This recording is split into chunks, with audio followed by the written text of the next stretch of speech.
Bismillahirrahmanirrahim. Assalamualaikum warahmatullahi wabarakatuh.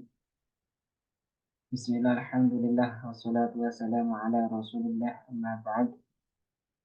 Pada kesempatan ini saya akan membacakan kitab Bidayah Hidayah karangannya Imam Al-Ghazali atau Abu Hamid Muhammad bin Muhammad Al-Ghazali. Dan pada kesempatan ini saya akan membacakannya melalui aplikasi Maktabatus Syamilah.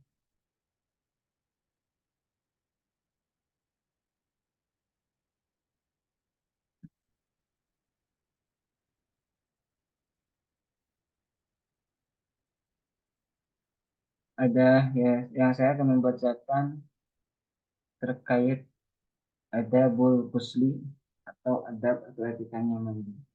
Bismillahirrahmanirrahim. Qala musannifu rahimahullah ta'ala wa nafa'ana bihi wa bi ulumihi fi dharaini amin. Adabul ghusli, etika atau adabnya mandi.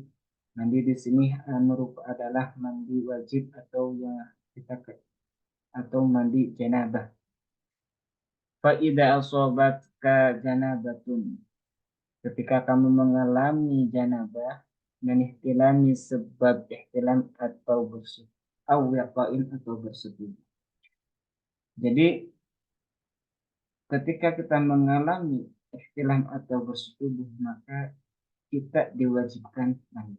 Akan tetapi hal-hal yang mewajibkan mandi bukan hanya ihtilam atau sebab bersuci.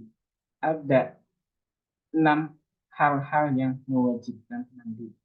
Yang pertama, keluar sperma, baik sebab ihtilam atau yang lainnya. Ihtilam adalah mimpi keluar mani atau sperma. Yang kedua, sebab bersetubuh. Yang kedua, bersetubuh. Yang ketiga, haid. Keempat, nifas. Yang kelima, melahirkan. Dan yang terakhir adalah meninggal dunia. Itu adalah hal-hal yang mewajibkan mandi. Apa yang harus dilakukan ketika kita dalam keadaan janabah? Wa khudil ina'a ilal mughtasili. Maka ambillah air untuk mandi. Artinya kita segera untuk mandi ketika kita dalam keadaan junub atau memiliki hadas besar. Sunnahnya, adabnya adalah langsung mandi, tidak menunda-nunda untuk mandi wajib atau mandi janabah. Ketika mandi wajib, apa yang kita harus lakukan? Adabnya apa lagi? Ketika mandi adabnya wa'al sil yadaika awalan salasan. Yang pertama dilakukan adalah membasuh kedua tangan sebanyak 3 kali. Kita membersihkan tangan terlebih dahulu. Wa'azil ma'ala badanika. Kemudian kita menghilangkan sesuatu pada badan kita. Apa itu kotoran pada wa'azil ma'ala badanika min qadarin, itu menghilangkan kotoran yang ada pada tubuh atau badan kita. Setelah itu wa tawaddu'a kama sabaqa wudu sholati ma'a jam'i. Kemudian kita berwudu sebagaimana wudu untuk sholat beserta doa-doanya yang telah diajarkan oleh Imam Al-Ghazali pada bab adabul wudu. Wa akhiru ghusla qadamika. Kemudian diakhiri dengan membasuh kedua kaki. Wa akhiru ghusla qadamika, yaitu diakhiri dengan membasuh kedua kakimu. Jadi Imam Ghazali menjelaskan ketika kita dalam keadaan janabah, baik sebab ihtilam atau sebab bersetubuh atau sebab keluar sperma atau bersetubuh atau yang lainnya, itu bagi wanita yang haid, nifas dan wiladah, maka kita diwajibkan untuk mandi. Dan mandi itu ada etikanya atau adabnya. Dan tata tertib mandi, etikanya mandi adalah diawali untuk segera, kata Imam Ghazali, untuk segera melaksanakan mandi. Ketika selesai haid mandi, ketika selesai nifas mandi, atau setelah kita keluar sperma mandi, ketika kita telah bersetubuh mandi. Bagaimana kemudian wa aghsil yadayka awalan, itu membasuh kedua tangan, kemudian kita membersihkan kotoran daripada tubuh kita, kemudian kita berwudu sebagaimana wudu untuk sholat, dan diakhiri dengan membasuh kedua tangan, membasuh ke kaki kita. Ailan yada'il ma'i, karena sebab khawatir akhirnya kailan yadi'ul kaila yadi'al ma, supaya agar tidak menyanyiakan air. Jadi tidak boros air itu adalah suatu dalam yaitu sunnahnya dalam. Fa idza faragta minal wudu'i, apabila kamu selesai berwudu, fasabbal ma'a, maka alirkanlah air ala ra'sika, pada kepalamu, salasan, sebanyak 3 kali. Wa anta nawin, kemudian berniat, rafa'al hadas minal janabati, niat untuk menghilangkan hadas janabah. Setelah kita berwudu, kita mengalirkan air dulu, mengalirkan air ke tubuh kita, yaitu didahului dengan mengalirkan air dari kepala dulu sebanyak 3 kali, dan disertai dengan niat di dalam hati, yaitu niat mandi wajib, dan itu ghusla li raf'il hadasil akbari. Nah, di dalam mandi wajib, niat mandi wajib, atau di dalam mandi wajib, ketika kita memiliki hadas besar dari 6 hal perkara tersebut, apabila kita semuanya memiliki, baik dari keluar maninya, bersetubuhnya, haidnya, nifasnya, wiladah, nifas dan wiladahnya, maka cukup kita mandi 1 kali, tidak mandi 5 kali. Contohnya apabila ada seorang ibu yang sedang hamil besar, kemudian dia melakukan hubungan dengan suaminya, kemudian dia belum mandi terus melahirkan, setelah melahirkan wiladah, dilanjut dengan nifas, setelah selesai nifas keluar lagi langsung haid, maka cukup mandinya adalah 1 kali, tidak 5 kali. Niatnya cukup raf'il hadasil janabah. Ada nawatul ghusl ya raf'il hadasil akbar, atau nawatul ghusl raf'il hadasil akbari minal janabah.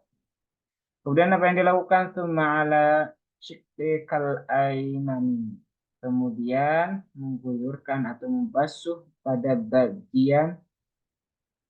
badan bagian kanan, salasan, 3 kali.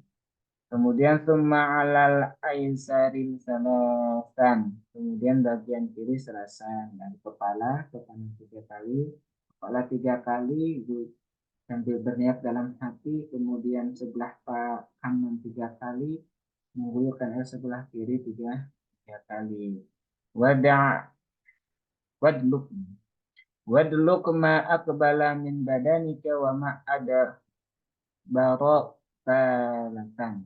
Di dalam kitab itu teksnya wadluk, bukan wadda'at. Wadluk ma akbala min badanika wa ma adbaro salasan, bukan salisan. Dalam teks kitab salasan. Dan cocoknya adalah wadluk. Wadluk, maka gosokkan badan bagian depan dan bagian belakang sebanyak 3 kali. Wa khallil sya'ara ra'sika, dan selesai menyela-nyelai bagian rambut di kepala. Jadi rambut itu disela-selakan ketika mandi wajib. walihyatika jenggot di sela-sela biar airnya masuk pada kulit. Karena kenapa? Karena wa ausil ma'i ilal ma'atifi, dan kemudian dari setelah menyelangi rambut, jenggot, wa ausilil ma'a ilal ma'atifil badani, dan usahakan untuk supaya mengaliri air kepada sela-sela badan, sela-sela pada badan kita. Wa manabata sya'ri, dan tumbuhnya rambut, ma khaffa minhu wa ma kasufa, baik yang tipis ataupun tebal. Wahdar, maka berhati-hatilah antama sadak kharo, yaitu membasuh kemaluan, zakaroka kemaluanmu, ba'dal wudu'i, setelah wudu. Kenapa? Fa'in asobatu, jika kamu menyentuhnya, yadaka dengan tanganmu, fa'a'id al-wudu, maka ulangi wudu. Jadi tadi kita sebelum mandi disunah. Imam Ghazali etikanya adalah kita berwudu. Ketika kita berwudu maka kita sudah tidak memiliki hadas kecil. Maka ketika kita mandi cukup asal kita tidak menyentuh ke bagian atau melakukan hal-hal perkara yang membatalkan wudu, yang di sini disebut adalah menyentuh kemaluan, maka kita setelah mandi tidak usah wudu lagi. Wal faridu min jumlati dzalika kullihi, dan kefarduan dari jumlah yang disebutkan tadi, kullihi seluruhnya. Nah, maksudnya apa? Maksudnya apa? Fardunya mandi wajib itu adalah ada cuma tiga sih. An-niyatu, yang pertama niat. Wa izalatun najasati, yang kedua menghilangkan najis. Wa isti'abul badani bil ghusli, dan mengalirkan air ke badan. Dan bil ghusli, dengan air. Bil ghusli, dengan ke seluruh tubuh. Mengeratakan air ke seluruh tubuh. Wa isti'abul badani bil ghusli, meratakan air dan pada seluruh tubuh. Tapi ada yang menyatakan cuma dua, yaitu niat dan meratakan air ke seluruh. Kenapa? Dan niat itu harus ada dalam hati, yang tadi yang Al-Ghazali menyebutkan ketika mengguyurkan air dari kepala. Wasobbal mai ala rosika wa anta nawin, niat. Dan yang kedua menghilangkan najis, masuk kata Imam Al-Ghazali termasuk daripada fardunya mandi. Pada bab fikih yang lain ada mengatakan menghilangkan najis itu bukan bagian daripada hukumnya. Gitu. Selanjutnya, nah pada wa izalatun najasati, ketika menghilangkan najis itu, jika najisnya dapat hilang dengan basuh mandi tadi maka gitu ya. Atau yang tadi sebelumnya kita membersihkan apa yang berada pada tubuh kita, kemudian baru kita melakukan mandi. Wajib sebelum melakukan mandi wajib kita harus, tadi Imam Ghazali adatnya adalah membersihkan kotoran pada badan kita ya, termasuk najis. Kemudian wa farudul wudu'i, dan fardunya wudu ghusl wajhi itu membasuh muka wa yadaini, dan kedua tangan ma'al marfaqaini, sampai siku. Wa masal ba'di ra'si, dan mengusap sebagian kepala, wa ghuslu rijlaini, dan membasuh kedua kaki, ilal ka'baini, sampai mata kaki, maratan satu kali. Fardunya wudhu yaitu cuma membasuh ke muka, membasuh kedua tangan sampai siku, dan mengusap kepala, sebagian kepala, wa ghuslu rijlaini, dan membasuh kedua kaki sampai mata kaki, maratan, yang wajib hanya satu kali, tapi basuhan yang sempurna. 3 kali adalah sunnah. Dikatakan sunnahnya adalah ketika kita membasuh dengan sempurna daripada anggota wudhu. Yang kelima, ma'aniyati wa tartibi, disertai niat, dan yang keenam tertib. Jadi fardunya wudhu ada 6 dan dilakukan hanya 1 kali basuhan. Yang 3 kali adalah sunnah daripada wudhu. Wa ma'adaha, nah Imam Ghazali, wa ma'adaha, dan yang lainnya daripada wudhu ini menjelaskan kepada bab adabul wudhu pada sebelum adabul ghusli. Imam Ghazali menyebutkan banyak di sana. Apa yang itu sunnatun sunnah, itu sunnanun sunnah mu'akadatun, yang muakkad, yaitu sunnah yang dikukuhkan, fadolaha, dan keutamaannya kathirun, banyak, wasawabuha, dan ganjarannya jazilun, besar, wa mutahawinun, dan bagi orang yang meninggalkannya, biha, meninggalkannya, khasirun, termasuk orang-orang yang rugi. Yang selain daripada membasuh muka, membasuh kedua tangan, mengusap sebagian dari kepala, membasuh kedua kaki sampai mata kaki, niat dan tertib itu adalah sunnah muakkad yang ganjarannya besar, pahalanya besar, dan bagi orang yang meninggalkannya adalah termasuk orang-orang yang rugi. Kenapa? Bal huwa bi'aswalil fara'idihi, bahkan. Kenapa? Karena bahkan sebab sampainya fardu mukharitun, apa yang maksudnya, bal huwa bi aslil faraidi, orang yang meremehkan daripada fardu mukharitun itu dikhawatirkan.